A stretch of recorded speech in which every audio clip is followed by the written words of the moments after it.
So I'd like to welcome everybody. Particularly, I'd like to welcome Wendy Chin, our guest speaker today. Wendy's the founder of Pinnacle HR, and I'm going to be introducing her in just a moment. So welcome everybody. I'm going to pop up a slide deck. So if everybody bears with me here, I will do a screen share and get the slide deck up, and then we can kick off. So here we go. So my name is Pádraig Berry, and I am the CEO of TTI Success Insights here in Ireland. And my guest speaker today, as I mentioned, is Wendy Chin. And Wendy is the founder and CEO of Pinnacle HR. And Wendy describes herself, interestingly, as an international HR leader, strategic advisor, executive coach, and most importantly, a passionate hunter for key talent that delivers. And that really sort of sums, in every interaction I've ever had with Wendy, that really sort of sums it up. A passionate hunter for key talent that delivers. She's high intentional. She's all about working with people to achieve outcomes, achieve results, achieve goals. So she's also very involved, I think, in the area of developing emotionally intelligent leaders and drive organizational growth to create positive change. So I believe you're Californian originally, Wendy, is that correct? That's right. Yeah, California native, 4 children like myself, and I know you're a runner like me, which is really good. We have a lot in common. Okay, so we have a large number of people on the webinar, so I have everybody muted and I have all the videos turned off. If you have questions you'd like to ask, please put them in the drop box, address them directly to me, to Pádraig Berry. I'll get them, I'll be moderating that, and I'll pose the questions to Wendy at the end. So let's get started. Today's talk, and I asked Wendy for some text before we were promoting this webinar. I said, what's the text? What would you like to say? And she said, well, just when you thought that things were getting back to normal after COVID, and we're all getting back to work and the world was recovering, the stock market had a serious decline, and some sectors of it more than serious. Inflation is rising, and again, in some countries, really rising. The supply chain challenges haven't gone away.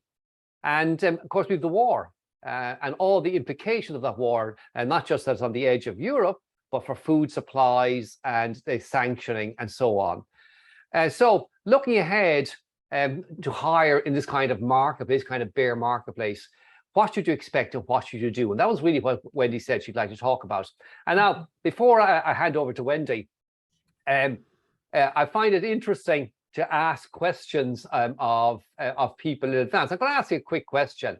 And the question I'm going to ask you is, as a little poll, I'd like you to answer it. Are you experiencing difficulties in finding talent? So I'd like you just to respond to that poll, and I'll see what score we get at the end. So bear with me here. We're looking at this. Are you experiencing difficulties finding the right talent? Okay, so we have our score, and our score is, wow, 92% are saying that they are experiencing difficulty in finding the right talent. So clearly, this is a topical subject, and no wonder that we had so many registrations for it, Wendy. So I'm going to hand over straight to you, Wendy, and maybe take us through the bear market and your answers to hiring in the bear market. Super. Well, first of all, I want to say thank you and good morning to all of my clients, my colleagues, whether you're in San Francisco and it's very early, or you're listening to the recording afterwards, or you're sitting in Berlin. So thank you and welcome for joining Pádraig and I this morning. Pádraig and I are sitting in sunny Ireland on different sides of the coast. Yes. But we are having a super, super warm summer day. And so thank you for joining and investing the time this morning in learning about hiring in a bear market. So today, what I would love to do is talk to you about, well, what is a bear market? Why should you care that we're in a bear market or not? And what should you do? Those are the key areas that I would love for you to walk away with today. So to kick that off, what I've done is I've inserted this really cute little graphic from Napkin Finance, and it gives you an overview to just give a flavor in terms of what is a bear market. So very simply, a bear market is what Wall Street or the stock market indicates when they're when the indexes such as S&P or the Dow Jones drops more than 20% from their high. That's very simply what it means. The last bear market was in 2020 at the start of the pandemic, and it only lasted 11 days. But what's interesting is that since the Great Depression and up to 2020, we've had 17 bear markets. Wow. 17. Now, what's even more interesting is that more than half of those have turned into a recession. So they've been a precursor to a recession. So that's quite key. What's also interesting is on the 14th of June, Wall Street claimed that we were officially in bear market territory. Now, if you're sitting in tech, you have really, as you look at the markets and you look at your stock, you've probably been in the bear market since before March. And that's important. Now, other sectors aren't experiencing it as drastic, but a bear market, as I've said, is an indicator. So time will tell, but the external environment that we're living in is tough. So hopefully today, by listening to the webinar, you'll get a flavor for what to expect, what to think about, and maybe what can you do. So if we move on to the next slide then, in terms of bear market hiring, there are 3 things that I want to focus on today.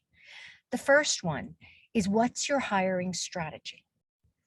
The second one is, as a leader, what are some of the watch outs that you need to pay attention to? And then the third is, what about the candidate and their expectations? And how does that impact when we think about hiring in the bear market? Okay, before you go on, I'd like to, Wendy, I'd like maybe just pop up another little poll for people. And I'd ask them a really simple question, because I'm interested in this actually. Do they have a clear hiring strategy? So I'm going to launch that poll and ask people, do you have a clear hiring strategy? Yes or no? Let's see what results we get. Okay, bear with me. Okay, so wow, okay, this is a bit of a surprise. So over 70% are saying that they actually have a clear hiring strategy. Does that surprise you, Wendy? No, not really. However, what I think some people might confuse what a hiring strategy is with a hiring plan. So a hiring plan, which I would imagine most of you have, is I need to hire 3 software developers, or in Q3, we are going to, our sales plan is X, and I need to hire 5 more salespeople. That's a hiring plan. That's not a hiring strategy. So just to make that clear, so I wonder how that might change that poll if we were asking a different question, but that's a hiring plan versus a hiring strategy. Okay, let's have it. What's a hiring strategy?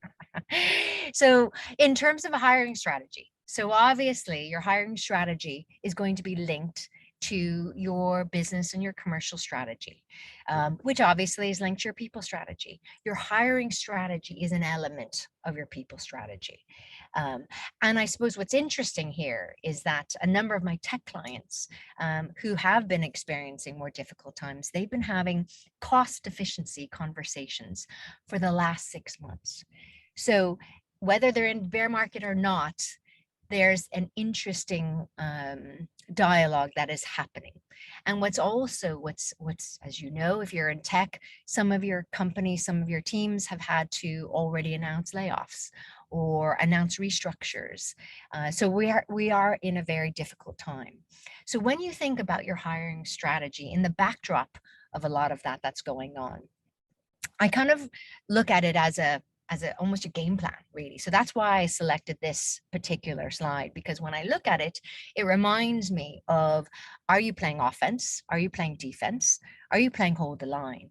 So as a child in California, I grew up playing soccer and I grew up playing basketball. And when you think about an offense strategy or a defense strategy or hold the line, they're very different. And I think so. If you, for example, from an offense perspective, you might, if you're lucky enough, you might be capital rich. And what I mean by that is maybe you have had some very strong funding that has come in recently or in the last 12 months. And so you're sitting on a lot of cash. In this particular time, particularly if you're in tech, in a bear market, you may want to take an offense approach, an offense strategy. You might want to leapfrog. So maybe you may want to buy a small team of developers, a startup that will help you leapfrog in the marketplace. I imagine that it would be much cheaper to buy a team rather than to go and do that one by one, which might take a very long time. So that could be a really good idea of an offense strategy. Let's say you're playing defense.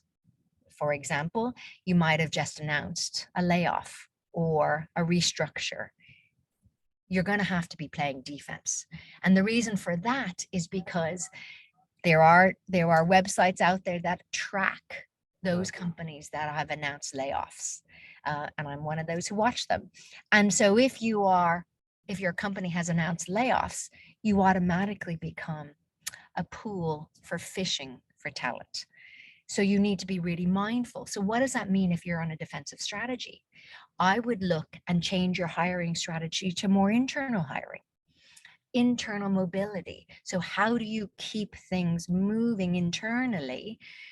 You don't just turn that tap off just because you're in a hiring freeze or you're in a restructure. But what does this mean to your talent internally? Or maybe you're playing hold the line. Now, when I was playing basketball, hold the line for me meant you had the ball going around the top D until you could find that moment where the point guard was going to break through. So you might be playing hold the line. Now, some coaches might think that's a defensive strategy or an offensive strategy. So depending on what side of that fence you're on, what it basically means is you're looking for that opportunity to break through. You're looking forward to, that moment where you can see some talent or seize a market opportunity. So they're all very different strategies, whether you're playing offense, defense, or hold the line. But regardless, if you are hiring, my recommendation is that you know why the role exists. You know what the role is accountable for, and you know what good looks like. So how are you going to measure the success of that role? Because let's face it, hiring in this market is a privilege. Hiring, you might be the only one in the company that's hiring. So I would take that really seriously because your other colleagues are probably a little jealous that you're the one that got the hiring approval. So be really mindful of that. And if you're not hiring, let's say you're playing defensive, make sure that you work with your internal comms teams and be really transparent about what's going on so that you are not making the employees that might be left behind after a restructure or a layoff, you're not making them nervous, and that you're actually calming them and embracing them to kind of move forward. Does that make sense? That makes a lot of sense, actually, to me. It's really, really interesting to hear what you're saying there. And I see we have a question in from Kieran here, and he's asking a question, and maybe might answer just right now rather than at the end. He's saying, what effect does it actually have? So when you actually are laying people off, and what effect will it have on others? Can we expect people to be freaked out? Can we expect people to be leaving as a consequence? Yeah. And look, Kieran, first of all, welcome. And I hope you're enjoying sunny Europe where you are. And I know this is an important question for you, so thank you for asking. So in terms of answer your question specifically, Kieran, yes, you're absolutely right. If your company has already done a round of layoffs or announced a round of layoffs, the rest of your team that are still sitting beside you are probably freaked out. Absolutely. They're probably nervous. They are probably getting their resumes and CVs ready because they don't know. So my advice, and as we go into the next section around leadership and culture, my advice is very much to put your arms around your team to make sure that they aren't moving on and that they do feel very comfortable. And if we look at the slide before, we talked about a defensive strategy. So your company would be in that defensive strategy. So look and pivot your hiring strategy to think more internally, think more from an internal mobility perspective, so that your employees still do have that opportunity to grow. So hopefully that's answered your question, Karen. If not, reach out to me and ask another one, and we can talk about it offline. Okay, take us into this leadership, because it segues perfectly. That question actually segues perfectly, I think, into your next point, Wendy. Yes, leadership and culture. So we've talked about a lot of companies that have obviously already laid off, or they are restructuring. I think what's interesting, or they're announcing hiring freezes. All of those three messages send a significant wave of potential nervousness across the company. In the Bay Area alone, in San Francisco, I have looked at, in terms of the website that I referred to, already 4,500 people in the San Francisco Bay Area have already been laid off since the start of 2022. And I'm sure there's more to come, I'm sure. So as the markets dip and as profits start to get eroded, what's going to happen? You as a leader sitting on this call and listening and watching, what's going to happen? What's going to happen in terms of how you actually lead, how you actually behave, and also what's that impact then to your team and to the wider culture? One of the things that's critical to also consider is this conversation that we've all been having about, do employees return to the workplace? So I think what's interesting, and I read an article very recently, is that Apple up to this point have been working remotely, as most of us have been over the last number of years. And they had announced that the entire workforce was going to return to the office 3 days a week. And this was going to start to take place very recently, within the last month. But interestingly enough, they did get internal resistance. And the week before they were all to come back and go 3 days, 3 days per week in the office, Apple actually did a U-turn, and they changed their plan and they shelved it. And their comment to their employees or to the market was that the reason why they shelved their plan is that there was an upsurge of COVID. Now, coincidentally, Apple's stock prices have dropped 45% in the last 6 months. Yeah. And as a shareholder, I'm a little sad. So my point being is, in that environment, and I just use that as a, Apple's a global company and affects so many of us in terms of the devices that we own. But in that scenario, when all of that is happening, and you think about what's happening to your own leadership style, what's happening to the culture involved, remember, as a leader, you set the tone. Your behavior sets the tone of the culture and your environment. So the next slide here that I have is an iceberg. And the reason why I use this to illustrate from a leadership perspective is, normally at the top, when you look at an iceberg, what you see is how you behave at work. What you see is how people experience you. What you see is how things get done. So effectively, how things get done in your culture. What you don't see below the iceberg is what is going on in terms of people's beliefs, their values, what motivates them. And this very much has an indication and impacts what others see in terms of their behaviors. So really, really important to think about when you think of leadership and you think about the tone of voice or how you're behaving in a bear market, or if you're not in a bear market, but in a particular difficult time. So what I wanted to do is I wanted to, as I thought about the webinar, what you could take away and almost a framework to think about as you think about your own leadership style and that impact to culture.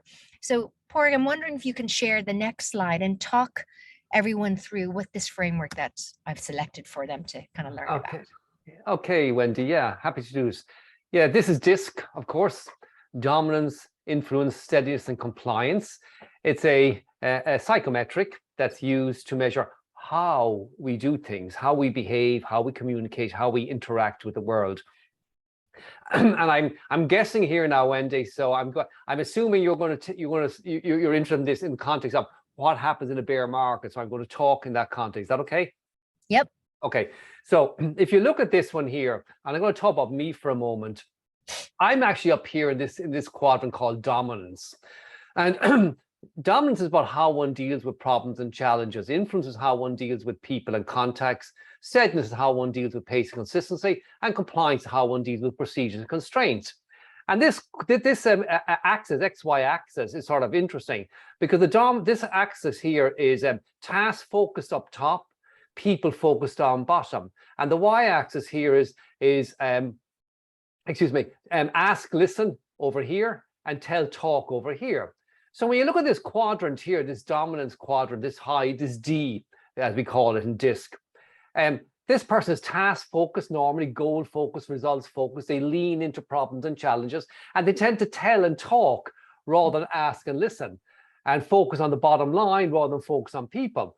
And what's really, really interesting is that when things are going swimmingly, or when things are going very badly, we tend to revert to type.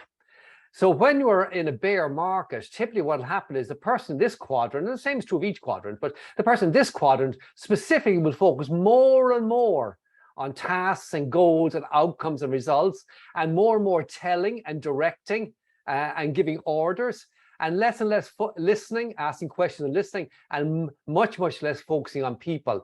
And so I think that sort of segues into your slide here, like, what do we need to be aware of in terms of our behavioral styles in this bear market? Yeah. Thank you, Padraig. So when I look at this, and the reason why I wanted Padraig to share that is that it is a framework for you to consider when you think about your own behavioral style. So whether you are a DIS or C, or whichever color you in terms of your behavioral style, what the point of this slide is in periods of stress. On the left-hand side on your screen, it's a descriptor in terms of how those styles are under moderate stress. And then on the right-hand side of your screen, you will see the descriptors that describe when you're under extreme stress. And I can just jump in here for a second, Wendy, and just make a comment.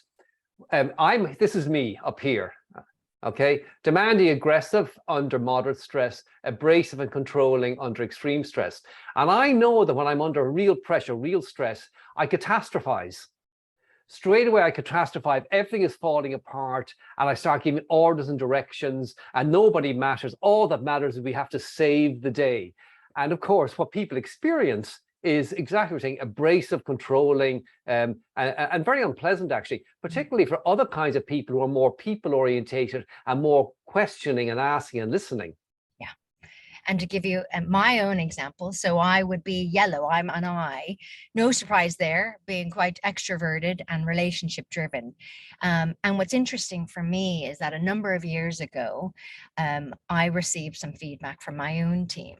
And it was really hurtful at the time. And I really, I spent many days crying about it, actually. But what the feedback simply was Wendy would be better sitting in an office by herself with the door closed. Now, that is really hurtful because I'm quite social and I'm quite a people person. But unbeknownst to myself is that I was under extreme stress. I thought I was hiding it really well. But what was happening and how it manifested for my team is that they perceived me as not listening.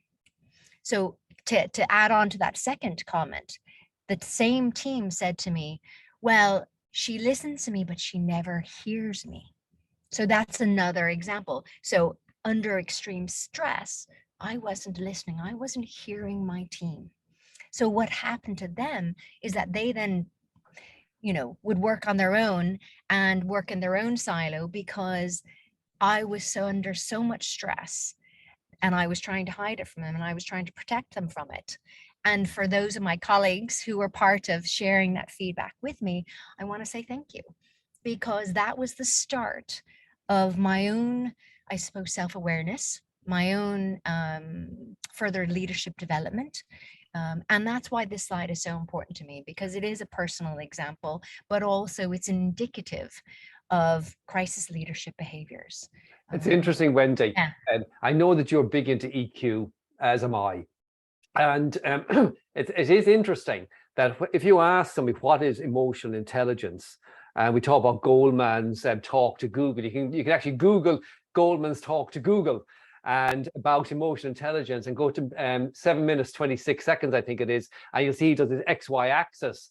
And does this correlation between IQ and EQ, and of course there isn't any, it's completely random. But what is interesting, at the top of the pile on the IQ, he draws lines. There's a floor of IQ at a certain level in an organization.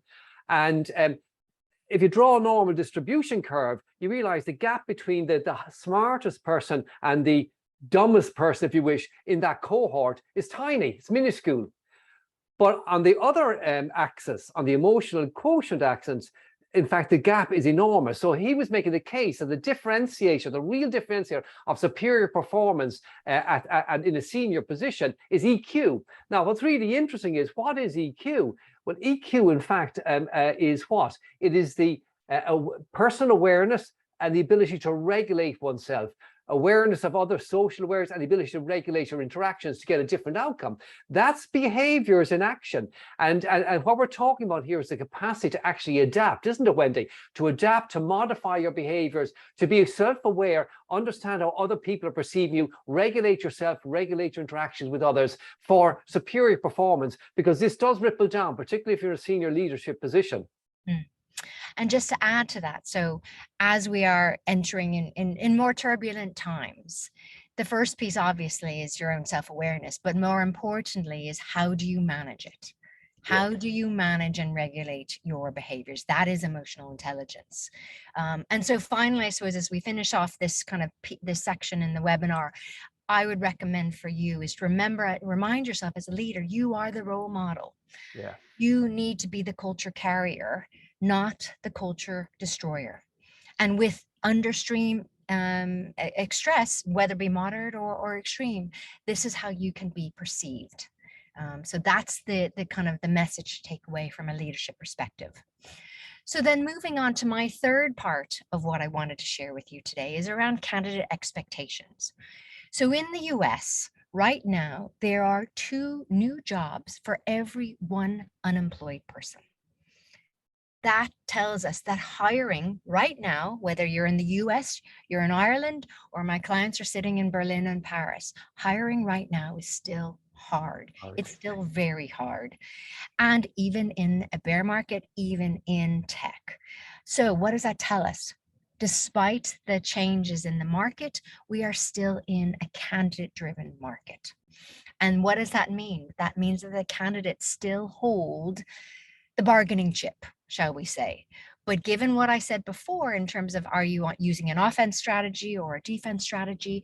Are you fishing for talent, or are you being fished? And that's a really important thing to be mindful of as you develop and you think through your hiring strategy. So Padraig said before, the poll was, very high in terms of who has a hiring strategy. But remember that differentiation. Yeah, remember the differentiation between, is it a hiring plan or is it a hiring strategy? Are you internally focused or are you externally focused? But regardless of whichever strategy you're in, depending on your market, depending on your company, and depending on your sector, remember that when you go to hire, are you hiring for today or are you hiring for tomorrow? They're very different strategies as well that you could incorporate in.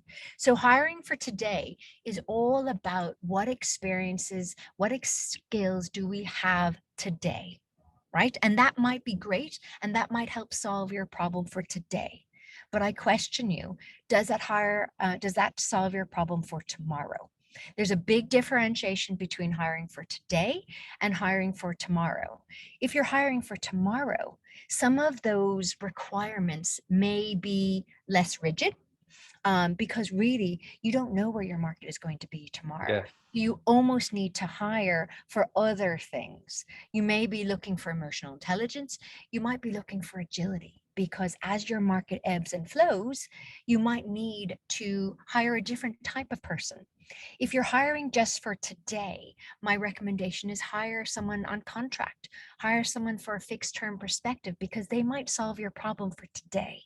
But will they be the right person who you want to be sitting next to in 5 years? And will they be that right person that you hire for tomorrow?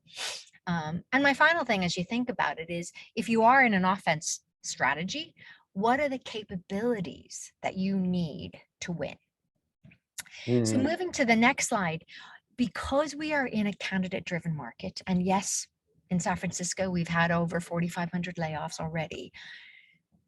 Don't think, and well, not don't think, but it is an expectation that you might have that you might then have the upper hand when it comes to candidates. Now, what I would say here is that some of the bargaining power might start to shift, but it's more than often, it's probably going to stay the same.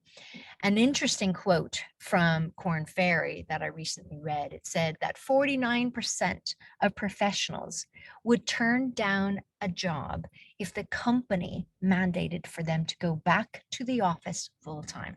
Yeah, it's fascinating that, isn't it? Yeah. So it's interesting, I suppose, when you think about it, and we go back to the previous slides around leadership and culture and that example about Apple, if you mandate that they come back into the office full time, you're going to have a really interesting picture in your hand. So that may not be the direction that you might to go. So then when we focus and we think about, okay, so what are the candidates looking for? What are their criteria when they enter into the market, whether you are fishing for them or whether you're keeping them in-house and you're trying to hold on to them. So I have been working in HR and talent for many, many moons. I started my career in California, and I've worked in California, London, and also in Ireland. The number one area that candidates want globally is a challenge. They want an opportunity that will be interesting, that will challenge them. That's the number one. So make sure that the roles, and that's why even if you're on a defensive strategy, focus on internal mobility, because your employees still want to be challenged. The second thing then is cash. So in tech in particular, a number of tech companies would rely heavily on giving very significant stock. Now, in the market that we're in, stock is really less relevant. Cash is king. So don't undermine the importance of that.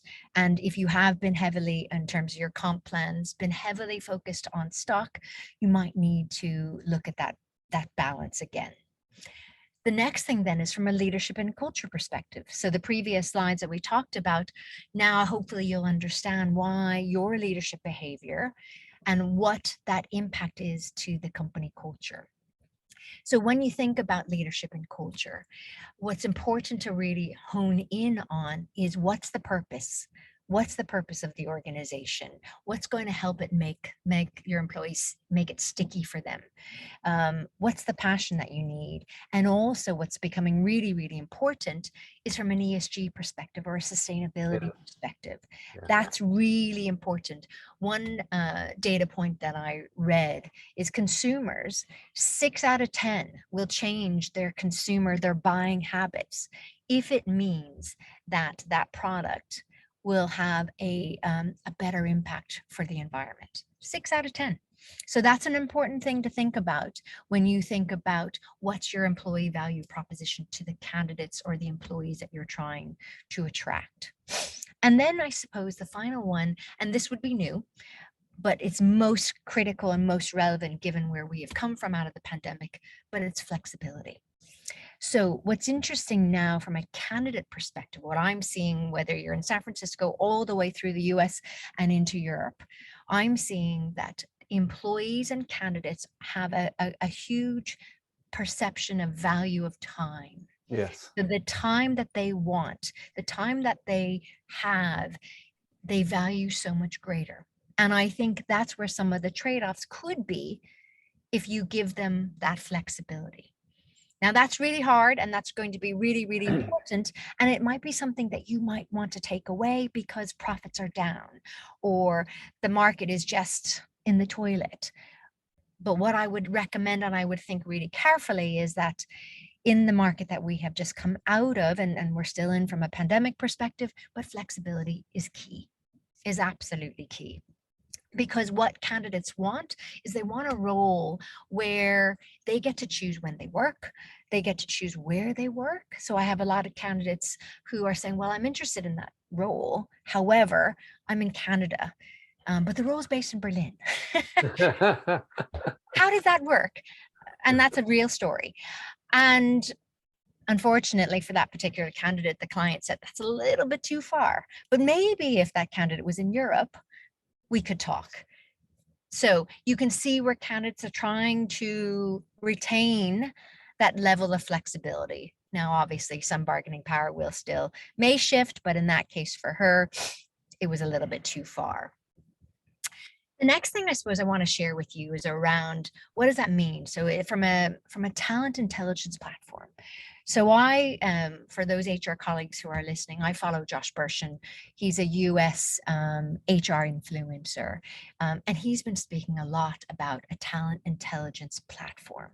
So what is that? Talent intelligence platform is combining the kind of the workforce planning days, which have been part of HR teams for many, many moons, but it's also combining that internal mobility piece. So in internal mobility around what are the employees' current skills? What are their passions? What are their capabilities?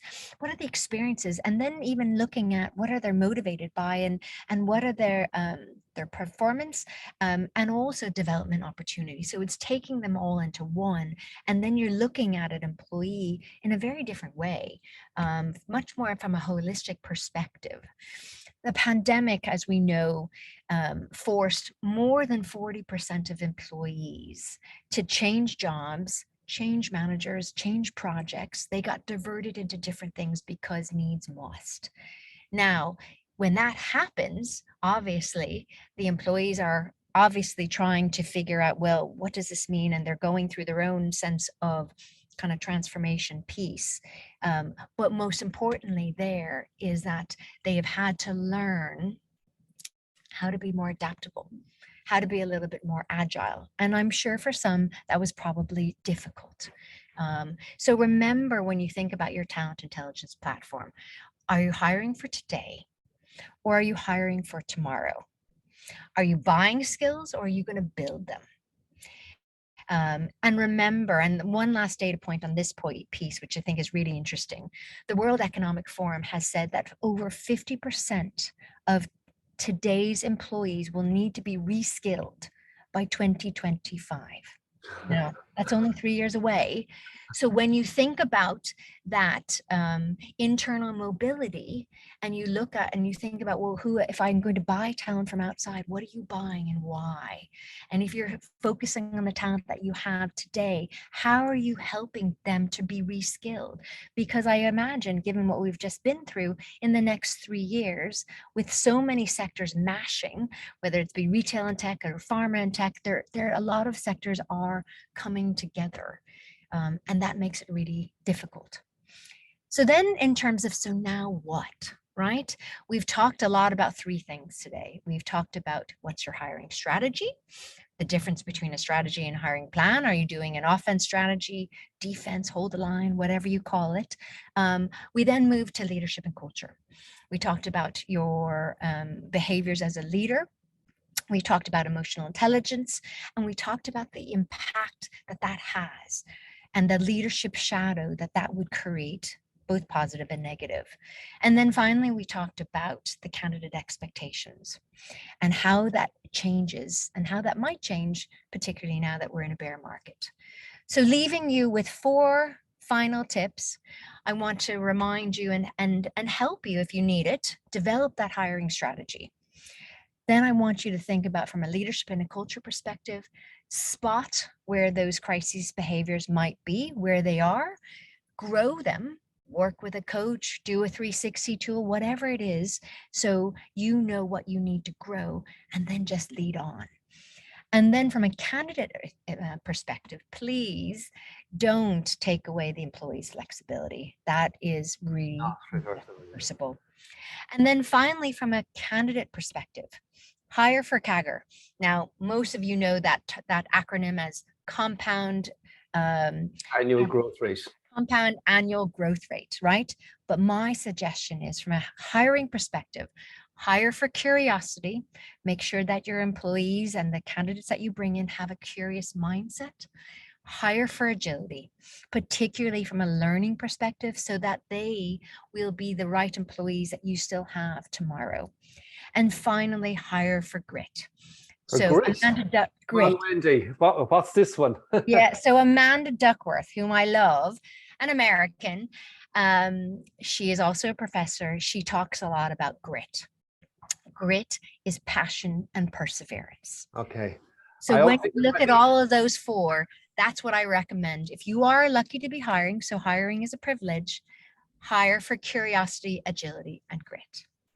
That was absolutely wonderful, Wendy. Really, really wonderful. Thank you very, very much. And I mean that sincerely. That is the clearest, most succinct presentation I've seen in a long, long time. A lot of valuable content. I obviously gravitate towards the second item, leadership and the culture, because that's sort of my area. I'm less knowledgeable or familiar with the other two areas. One thing did strike me though.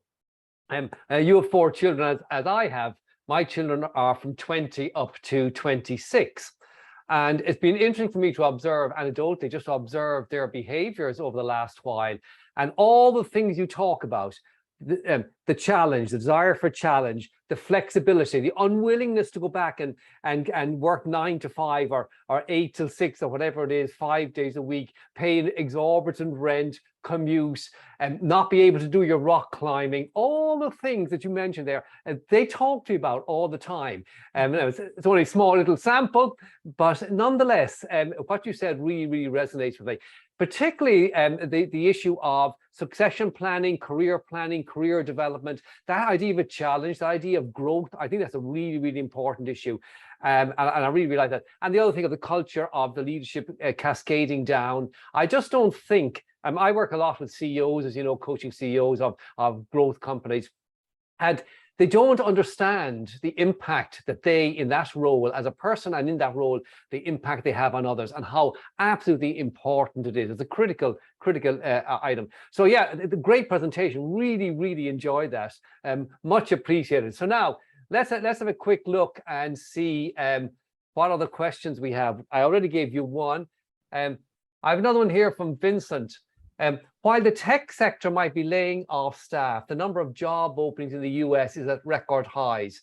While here in Ireland, companies too are struggling to hire staff. Do you have any thoughts around that issue, that a significant pain point seems to be inability to hire staff in this environment? Absolutely. So Vincent, thank you. Thank you so much for your question. So yes, what I would share with you, and this would be very typical of recruiting teams, and it's called the post and pray. And what I mean by that is they typically, hiring teams, or if you're in a small company, you would typically put an ad on jobs.ie or LinkedIn or whichever, or your career site, right? And then you post it and you pray that people will come and they will put in their application. Yeah. Unfortunately, that isn't working any longer. That's really not working any longer, and it's making it really difficult. So one thing I would recommend is make sure you have the right hiring, the right talent partner. So whether it's internal or external, you have the right talent partner who understands what are you trying to achieve and what are you trying to do, so that they can actually look from a sourcing perspective, look and try to find the right candidates and make it attractive for them and hook them to come and talk to you and hopefully be employed. But if you need more, definitely reach out to me offline. I'm happy to help. Yeah, it's interesting, Wendy. 2 points I'd like to just add to what you said. One is I'm aware of a company that had a position, an important position, a tech company, so for a project manager, one way of describing it, they advertised using the normal processes. They got about maybe 4 or 5 candidates, applicants. When it came to the interview stage, 3 of them didn't show up. They offered the job to one of the candidates, even though they weren't convinced they had the right candidate. And a week later, the day the person was supposed to start, they got an email saying, sorry, I got a better job elsewhere. So clearly, it's not working. The second point I would make is, you mentioned earlier back there, talking about key accountabilities. You were talking about, what was it? You said key accountability, knowing metrics of success, and you said something else. I can't remember exactly. Yeah. So what's the purpose of the role? What does good look like? Why are you hiring? Hiring is a privilege. Yeah, You might be the only one on the leadership team that is hiring. yeah. So make that role count. Yeah, and so you really need to be clear about what that role is. And most people, in my experience, I don't know, again, you can comment on this, most people in my experience are not actually clear on the role. They are less than clear. So I think that's a really, really important. So with that, I'm going to wrap it.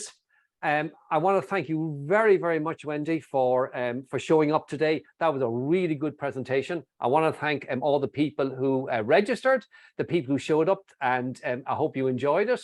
And for those who are watching after the event, I hope you find this useful. So thank you very, very much, Wendy. And the rest of you, I look forward to seeing you at our next webinar.